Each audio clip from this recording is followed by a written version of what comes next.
Laporan Dokumentatif Mingguan PPL Partisipatif Win Raden Mas Said Surakarta tahun 2021-2022.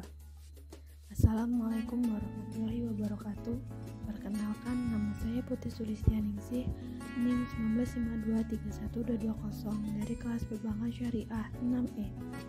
Saya melakukan PPL di PT Bank Pembangunan Daerah Jawa Tengah, tepatnya di Divisi Syariah, yang berlangsung pada tanggal 18 November sampai dengan 15 Desember 2021, bertepat di Gedung Grinata, lantai 1-7, Jalan Pemuda nomor 142, Semarang.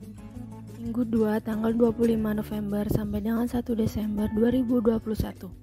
Kegiatan yang saya lakukan yaitu pagi hari diawali dengan doa bersama dan absensi harian instansi.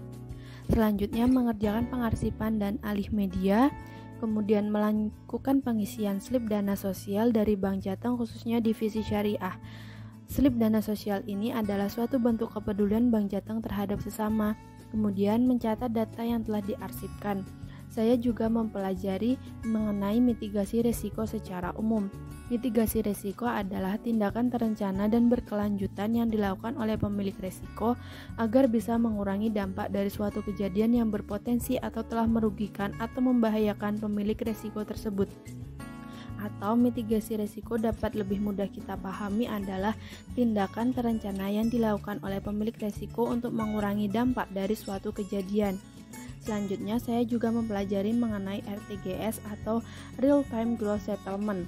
RTGS adalah suatu sistem transfer dana elektronik antar bank dalam mata uang rupiah yang penyelesaiannya dilakukan secara seketika per transaksi secara individual yang diselenggarakan oleh bank. Kita bisa melihat ketentuan dari RTGS ini dari gambar di samping ini. Baik RTGS maupun mitigasi risiko merupakan kerahasiaan bank, sehingga saya hanya mempelajari dan mengetahuinya secara umum, tidak secara lebih mendalam lagi. Terima kasih. Wassalamualaikum warahmatullahi wabarakatuh.